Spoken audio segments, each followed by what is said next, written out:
Good morning from a chilly Kansas City. Welcome to SportsBeat Live, our weekly conversation about the Chiefs with the reporters and columnists who know them best, and with you. Please send us your questions and comments and join in the conversation. You know, guys, Herbie Teope is here, Sam Mellinger, Sam McDowell. Hope everybody's doing well. Vahe Gregorian on assignment. Really, he is on assignment, so not going to be with us this morning. But somehow, we will muddle through this show. The last time the Chiefs and the Titans played, it was good news for the Chiefs. Doesn't always work out that way when the Chiefs and the Titans play. In fact, much more often than not, it has gone against the Chiefs in recent years. Herbie, I was reading your breakdown of the game, and you reminded me that it's funny. Andy Reid seemingly has success against everybody throughout his career with the Eagles and the Chiefs, except for one franchise, and it just happens to be the one the Chiefs are playing Sunday. Yeah, the Tennessee Titans. Regular season, Reid is 1-7, but when you take the playoffs into consideration, he's 2-8. There's something about the Titans that Reid hasn't figured out, and you're right. 200 plus career wins, and it's the Titans that give him the most trouble. So we'll see how this shakes out in Nashville. Yeah. So listen, those two playoff appearances, pretty notable, both of them. One, the Chiefs, of course, had a big halftime lead and lost it all in what ended up being Alex Smith's final game with the Chiefs, that wild card playoff game after the 2017 season. But the other one, the 2019 AFC Championship game, won by the Chiefs after falling down, I think 17-7. Chiefs ended up winning that game by 11. That, of course, that was the game where Patrick Mahomes had the great rushing touchdown just before the end of the first half. But speaking of rushing, Tennessee, I don't know if you guys have heard this, but they have a running back named Derrick Henry, who can do some good things. He's done a lot of great things here this season. He's been over 100 yards each of the last 5 games, 3 rushing touchdowns in each of the last 2 games. I think he's the first player since LaDainian Tomlinson way back when to have 3 rushing touchdowns in 2 straight games. So the guy is a beast. The Chiefs know him well. I think any team that plays him has bruises, and Chiefs will have bruises from the last time they've played Derrick Henry. So I guess this is a good way to get into, this is kind of an obvious key, right, for the Chiefs on Sunday, is to somehow limit Derrick Henry's production. Sam McDowell, I know you wrote a little bit about this today after hearing what Steve Spagnuolo had to say. It's one thing to say it. It's going to be difficult for the Chiefs to get it done. Yeah, what impresses me most about Derrick Henry, I mean, the obvious combination of speed and power is rare, but the durability that he's had, the longevity that this run has gone on for him. 2 years ago, I think he had 305 carries, which is a lot. And then last year he had 375 carries. And the fact that his body has withstood the beating that he's taking, because it does take such massive hits to bring him down, and his body's still standing here, and he's still just as good, if not better, than what he's been. I feel like 2 years ago when the Chiefs went to Tennessee and he had that massive run against them up the middle of the field, that he was still sort of becoming Derrick Henry at that time, because the previous few years he was, for whatever reason, kind of a part-time back. He was the starter, but it wasn't getting the workhorse carries that he gets now. And we saw him play in Tennessee 2 years ago, and it was just, wow, this guy looks unstoppable at times. Of course, the Chiefs did kind of stop him in that AFC Championship game later that year with a strategy that they called kill the engine. And that's what we heard again yesterday, which is you got to take out his legs because, he's too big for you to be tackling him above the waist. And the combination of those two things is leads you to believe that the Chiefs could have trouble with it, because they're not a good tackling football team right now. No, which helps explain their rushing defense, giving up 133 yards a game on average. Heck, I think the Chiefs would give Derrick Henry 133 and call it good, don't you, Melly? Yeah. Um, he's on pace for like 2,200 yards and something like 28 touchdowns.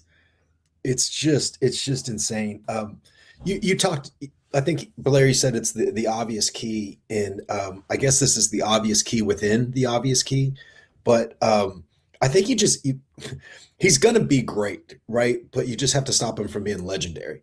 Like he's gonna get yards, but I think a really important thing is to keep him from getting what was it like a 76-yard touchdown on Yeah. Monday night that he had when they played in Nashville a couple of years ago. It was like a 68, 66, something like that yard touchdown. It's hard to do because there's just one cut and he gone, and the safety took a bad angle on Monday night with the Bills. And I think it was a linebacker or safety that missed a tackle that game in Nashville. So if you can just like keep him in front of you, because you mentioned that AFC Championship game, the kill the engine strategy. And I think his longest run in that game was 13 yards.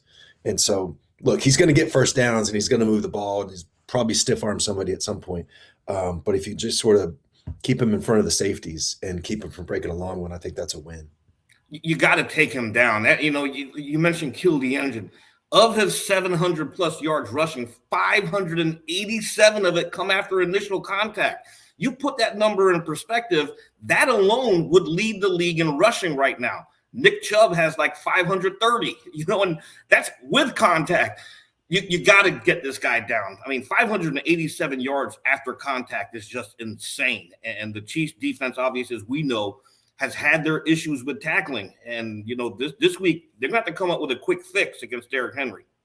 He's like the one guy that, there's all this talk, especially recent years, is how valuable is a running back? How different is it? Because all these guys are NFL players, and how different is it when you miss one? I think the Chiefs, the margin's pretty slim when Clyde Edwards-Hilaire's out and they have to go to Darrell Williams.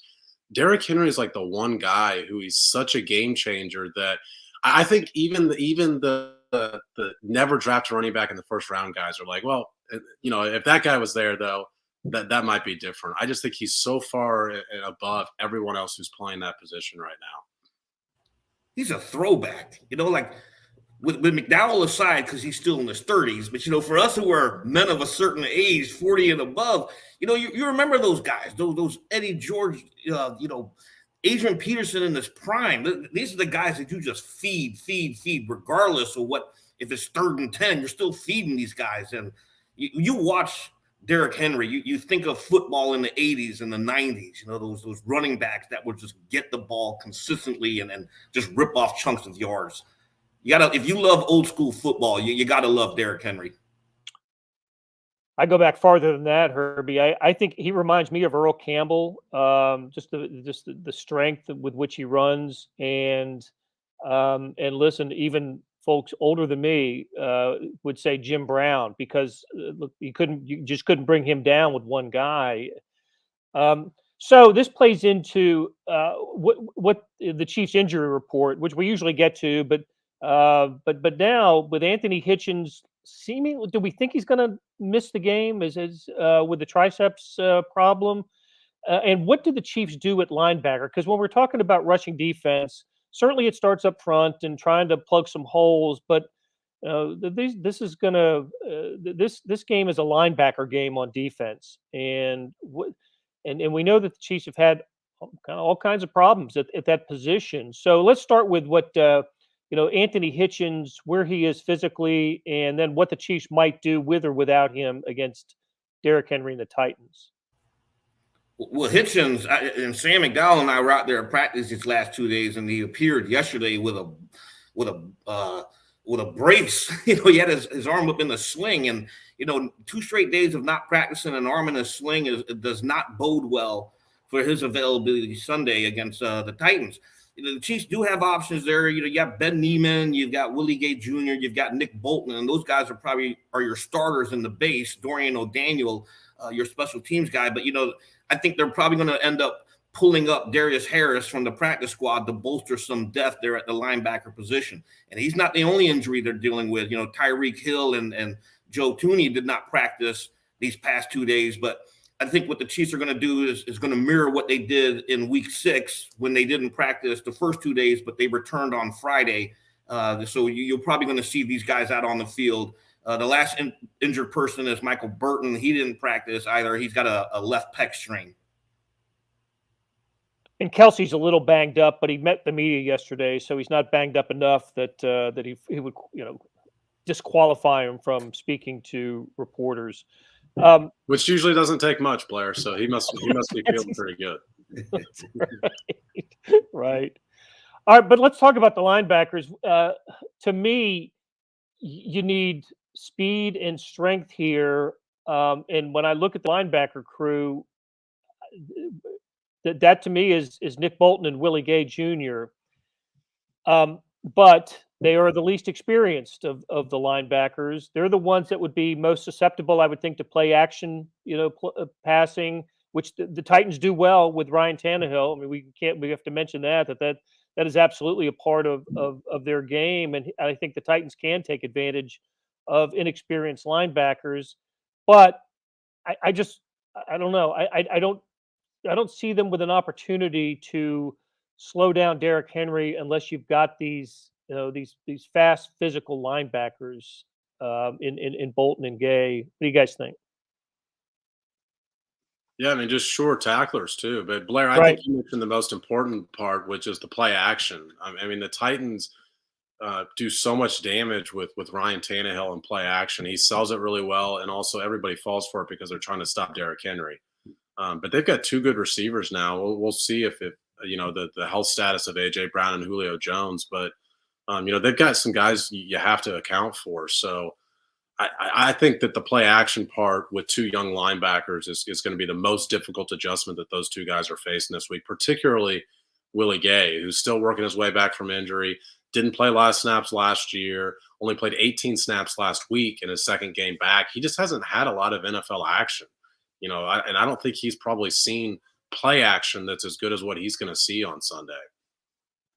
One thing too about those receivers, they're big, and when they get downfield, I think that whether it's, Rashad Fenton and, the corners are going to have to fight for the ball. They're going to have to be physical when the ball's in the air and knock it down as best they can, because they might be alone a lot because of that play action that you guys are just talking about.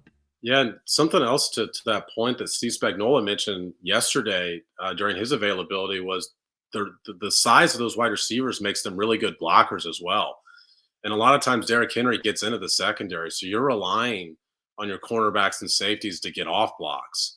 And so that's I was surprised the depth he went to in that point, because he sort of alluded to the strategy there, which is you've got to make a move on the receivers before Derrick Henry gets to you, because if you're on a block, you can't reach out an arm and bring this guy down.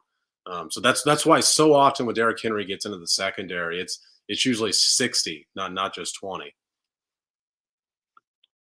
Brian LeBurge reminds us that Julio Jones has been dealing with a hamstring injury. Didn't play right in the second. He made that ridiculous catch against the Bills, the one that bounced off a Micah Hyde's helmet, and was just a great alert play. And that AJ Brown's been dealing with an illness this week. Titans are a banged up football team. They are dealing with a lot of injuries.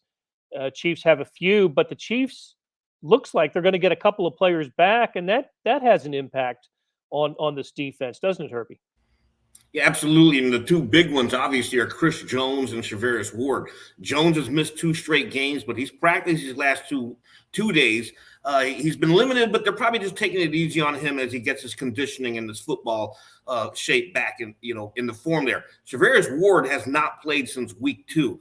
I think Rashad Fenton, and then Sam McDowell mentioned him. I think he's been a capable fill-in for him, but Ward's your starter for a reason. So if you get these two guys back, the defense is on its way to finally getting healthy, and that's just something that they haven't been since week 1.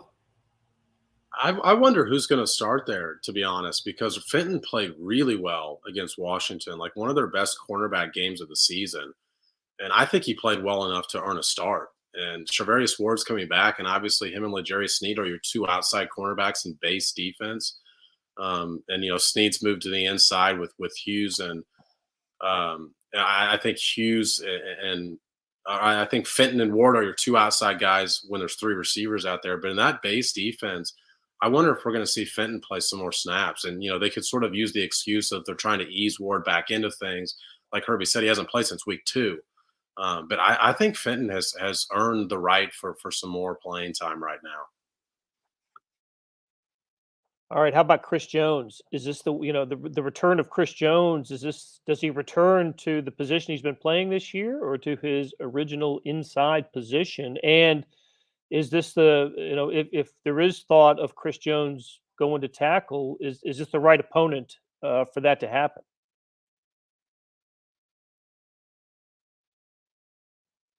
What do you think, Herbie?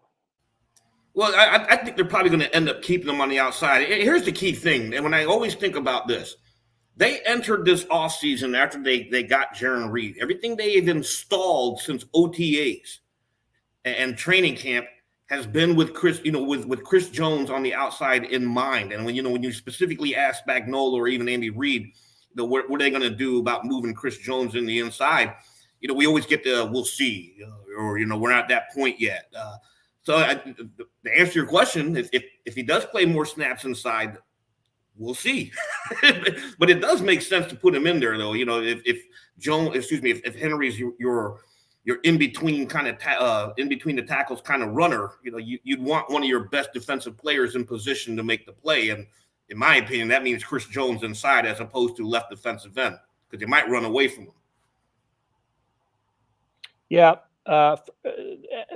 Exactly. I mean, that's right. But I don't know. First game back, do you? I don't know. You take that into account, the type of opponent they're playing. I don't know how much someone will have to remind me what kind of pressure the Bills got on Tannehill last week. Did they sack him? It doesn't. It just. It didn't throw a lot because of Derrick Henry. They don't throw as much as other teams. So I just don't know where Chris Jones would be the most useful in a game like this. I mean, to me it's different against other opponents than it is against Tennessee, which is by far the best running team in the NFL. So I just think they hit him a time, no sacks. You've got some audio issues, Sam, right? Even worse than your voice, but they didn't sack him last week at all, Blair. Tannehill was not sacked in that game, and the Bills have had a more productive defensive line than the Chiefs have, because everybody in the NFL has had a more productive defensive line than the Chiefs have. I think, because Chris Jones' strength is not stopping the run. It's rushing the passer. So I think the fact that Mike Dana's played significantly better than probably anybody else on that defensive line, that you probably can, put Jones more on the inside than maybe you were planning on going into the season. I agree. Okay, look, if we were doing this show in Nashville today, they wouldn't be spending all this time talking about Derrick Henry and the Titans offense. They would be discussing Patrick Mahomes and the Chiefs, what the Chiefs have been able to do, especially in the second half of last week's game. That was kind of a sigh of relief moment, I think, certainly for Chiefs fans, because I don't know what the conversation was among you guys in DC at halftime, but I started thinking about draft position for the Chiefs for next season. And hey, this way, at least they won't be drafting 30th or 32nd. They're going to get a good draft pick. And then the second half happened, and as you couldn't have drawn it up any better on both sides of the ball, really, for Patrick Mahomes and company. So too small a sample size, one half of one game, to think that with no turnovers, to think that this is the Chiefs team we're going to see going forward, or do we, do you have to continue to consider how they played before that and be a little bit skeptical going into Sunday's game? Melly, let's see if your audio has improved. Hi guys. There you are. Yeah, I mean, I think I was waiting for this part of the show. We've been talking about injuries a lot. And Derrick Henry a lot, and he's obviously a problem for the Chiefs. But the Titans secondary is beat to bits. And this may be a game that Mahomes just goes buck wild on that. And they've got enough injuries there that it's almost like they could have the right strategy and just not have the personnel to pull it off. And that's a big problem, especially when the Chiefs know it, and can just deploy Tyree, Kelsey. We might see this might be a game where we see a lot from. I thought Hardman made one of the best plays. I'm not going to say it's the best play he's ever made as a Chief, but it was one of the better plays that he's ever made as a Chief. That route down the right sideline, and he kind of used his body to create space and let Mahomes drop it in there.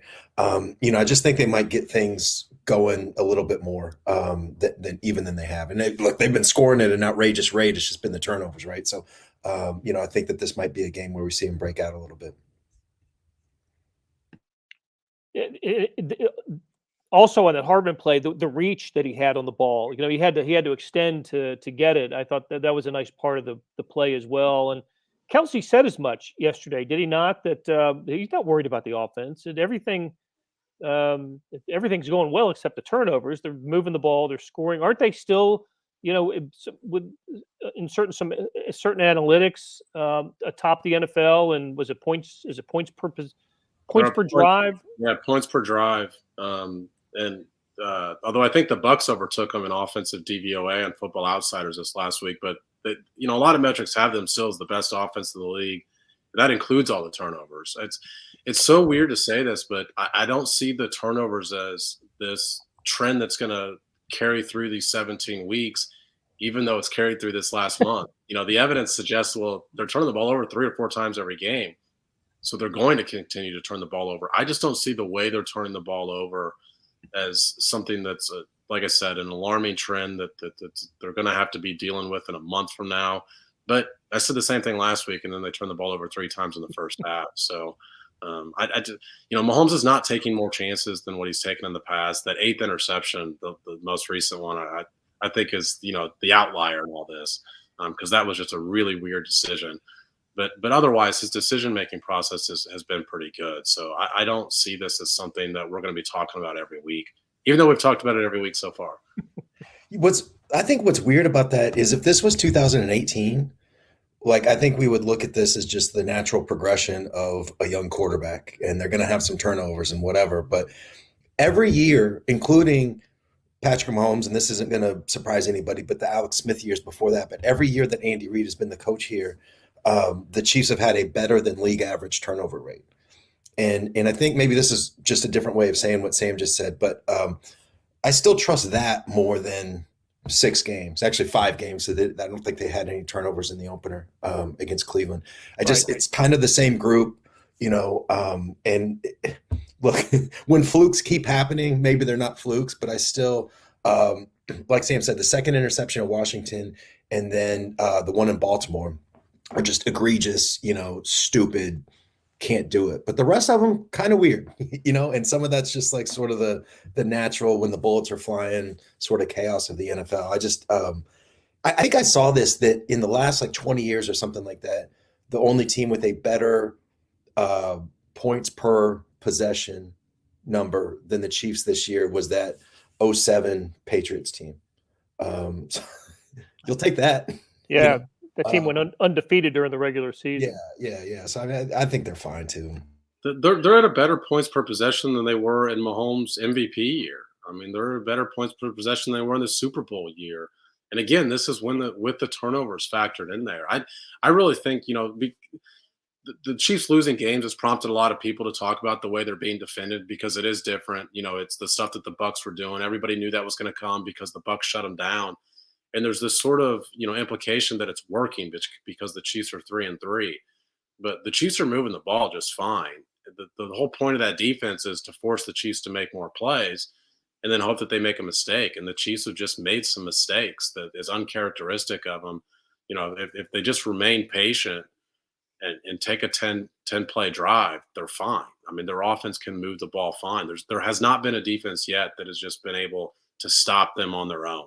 That the Chiefs have helped them out too much. And aren't they leading the NFL in 3rd down conversions? Yeah, that's correct as well. Yeah, so I mean, they're putting themselves in a lot of third down positions, but they're keeping drives alive until until the end of some of them, and they have this silly turnovers. Yeah, the third down thing's interesting, Blair, because it's something we all anticipated going into the season is would they have more options on third down with 5 new offensive linemen, and they have. Third and short has become much more manageable for them than it was last year. I mean, the short yardage was kind of their Achilles heel last year. They couldn't run the ball up the middle. We've seen them almost every game, including on a fourth down in Washington, just run the ball straight behind the center, a rookie center, Creed Humphrey, and they've been really successful doing that stuff. That's one of the reasons they've been so good on third down this year. That fourth down run was by Darrell Williams, who I thought had a really nice game in his first NFL start. Um, Herbie, so Darrell Williams continues to he'll be the guy again, correct? And I actually think we'll see a little bit more Jerick McKinnon. You don't make plays like the one real nice opportunity he had on the reception.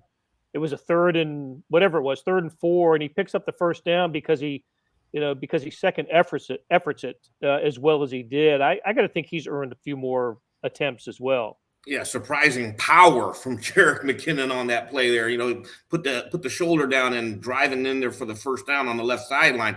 He will probably get more plays. I mean, his snap counts obviously have gone up because of Clyde Edwards-Helaire's injury. But, Darrell Williams will continue to be the guy that they're going to rely on in the featured role. But, McKinnon, when he signed, we all said, hey, he's a good change of pace type running back, and that's probably what they're going to be using him for. Hey, and also let's bring up. It looks like Mike Remmer is going to start again this week. Herbie. Oh yeah, Mike Remmers will be the guy. When you trot him out there for a press conference, he'll be the guy. And Lucas Niang is, as Eric Bieniemy says, will have that chance to learn. It's an opportunity for him to get quality time and just sit back and just watch what's going on. I've never heard an offensive coordinator frame it as a positive that a guy was benched, but Eric Bieniemy did his damnedest to make it seem like Lucas Niang has been promoted to the bench. Is this a thing is Mike Remmers the new starter at right tackle until he loses the job? Yeah, I would agree with that statement. Okay, interesting. Overall, though, offensive line playing pretty well this year, right? The new offensive line, especially in the middle. You mentioned Creed Humphreys a little while ago. They've that is turning into quite a good draft pick. And he had the one bad snap earlier this year. I can't remember who it was against, but otherwise, it just seems like he's a tough-nosed guy and doing well in the middle. So. All right, as many have suggested, Roy was the first. Zelensky, another no punt game coming up here. Others have suggested a high-scoring game. I absolutely think we're going to see a high-scoring game. What was the score of the game in Nashville a couple years ago? The regular season game was like 35-32, and the game ended on a couple of fluky plays. The Chiefs couldn't get a field goal off or had a block. I can't remember exactly what happened, but goofy things happened. Both. Is that right? Yeah, once they couldn't get the field goal off, another time it was blocked. The game-tying one was blocked. They missed a fourth down play. Brian Tannehill went off on them in the fourth quarter. I think there were about like a dozen plays in the final 3 minutes, whatever it was, that you felt like if one of them went the Chiefs' way, they would have been okay in that game. That's been, in my opinion, the worst loss in the Mahomes era, the game that just made no sense for them to lose. They also had that bad snap, if I remember correctly, because they made James Winchester available in the locker room. They had I think it was that fourth down, wasn't it, where they had the play call was like it was a one read call to Demetrius Harris. Blake Bell. It was Blake Bell. Was it Blake Bell? No, I asked Andy Reid about that game because what was interesting is that's the last game they lost in 2019. Right. And Travis Kelce and Patrick Mahomes were both really good on that topic. It's a story I wrote for Sunday's paper, but they felt like they played their best because everybody had to take ownership of that. They had to endure some criticism, and their backs were against the wall. And historically, Mahomes feels like this team has played its best when its collective back is against the wall. They feel like they're in a really similar spot now. They both, Travis Kelce and Mahomes, talked about just feeling familiar with this Tennessee game. And, of course, they only played that way for a half in Washington. And 2019, they played that way for 9 weeks. But getting back to the Andy Reid play, his response when I asked him about it was, he said, I made a really bad play call at the end of that game on 4th down. That's one I'd like to have back. Which was interesting because I think we all even debated about whether or not that was the right play call. I think Sam wrote a column that said that was the wrong play call. So now Andy Reid's finally on board. He read Sam's stuff. Appreciate you. Game on the line. 81 is not the number I'm thinking you're calling for. Right. So that was always because I actually wrote a story the other way. But that was actually my point, is that nobody thought that Blake Bell was going to get the ball. The Chiefs had done so well with deceiving an opponent that I didn't mind the call as much as a lot of other people did. But if the guy who called the play now is even saying it's the wrong call, then it's probably the wrong call. Probably read it on his laptop on the plane on the way home. I imagine. So He read the Insta was up.